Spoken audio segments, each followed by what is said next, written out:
చాలా వెతికి వెతికి విత్తనాలు కొన్ని విత్తనాలన్నీ వేస్తే ఒకటే ఒక విత్తనం నుంచి మొక్క వచ్చింది. మొక్క చుట్టూ వీడ్స్ మాత్రం శుభ్రంగా పెరుగుతున్నాయి. మొక్క మాత్రం అంత హెల్తీగా లేదు. ఎప్పుడు పూసిందో గానీ ఒక పువ్వు కూడా పూసింది. ఇది చూసేలోపు వాడిపోయింది మాట. ఇంకొక మొక్క రెడీగా ఉంది. సో ఎలాగైనా ఈ వింటర్ నుంచి అంటే మన సియాటల్ వింటర్ నుంచి కాపాడుకుందాం అని చెప్పి దీన్ని ఓవర్ వింటర్ చేద్దాం అనుకుంటున్నాను. సో ఈ నెట్, ఈ ప్లాంట్ ఇలా మొత్తం ఇంట్లో పెట్టేస్తే అంత అందంగా ఉండదని చెప్పి రీప్లాంట్ చేద్దాం అనుకుంటున్నాను. సో ఉన్న నెట్‌ని తీసేసి ఇంట్లో పెడుతున్నాం కాబట్టి కొంచెం అందంగా ఉండేలా అమెజాన్ నుంచి క్రీపర్ సపోర్టర్స్‌ని తెచ్చానమాట. సో ఈ మొక్కని ఇప్పుడు రీప్లాంట్ చేద్దామని చెప్పి కుండీలో నుంచి జాగ్రత్తగా తీద్దామని తీస్తున్నాను.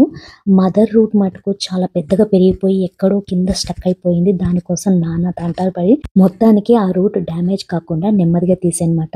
సో ఇదండి నా అపరాజిత లేకపోతే శంకు పూల ప్లాంట్. ఒకటే ఒకటి తల్లి వేరుతో సహా జాగ్రత్తగా తీసేసి ఇంకొక చిన్న పాట్‌లోకి నీట్‌గా కనిపించేలా ఉండేలా ఇలా రీప్లాంట్ చేస్తున్నాను.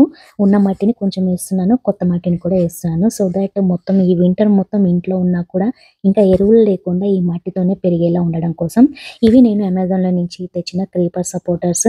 మనకి చెట్టు పెరుగుతున్న కొద్దీ దాన్ని ఎక్స్‌టెన్షన్ పెంచుకుంటూ పోవచ్చు.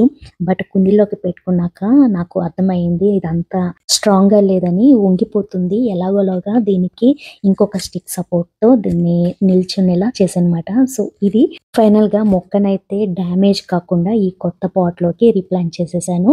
ఇదైతే శుభ్రంగా కుండీని కడిగేసి ఎలాంటి బగ్స్ లేకుండా చూసుకొని ఇంట్లో పెట్టుకున్నానన్నమాట. సో ఓవర్ వింటరింగ్ చేస్తున్నాను. చూద్దాము ఇది సర్వైవ్ అవుతుందో లేదా అన్నది. చాలా వీడియోస్‌లో వెతికాను ఓవర్ వింటరింగ్ ఎలా చేయాలన్నది. నాకు ఎక్కడ దొరకలేదు. సో నేనే ఈ ఓవర్ వింటరింగ్ ప్రాసెస్ మీద ఒక వీడియోని చేసి పోస్ట్ చేస్తున్నానన్నమాట. మీరు అప్డేట్స్ చూడాలి అనుకుంటే నా ఛానల్ పైన ఒక కన్నేసి ఉంచండి. అండ్ ఈ ఫ్లోర్ లైట్ స్టాండ్ వచ్చేసి మా రెంటెడ్ హౌస్‌లో 10 ఏళ్ల క్రితము ఉన్నది మాట. అది ఎప్పటినుంచో సేవ్ చేసుకుంటున్నాను. ఇప్పుడు యూజ్ చేస్తున్నా.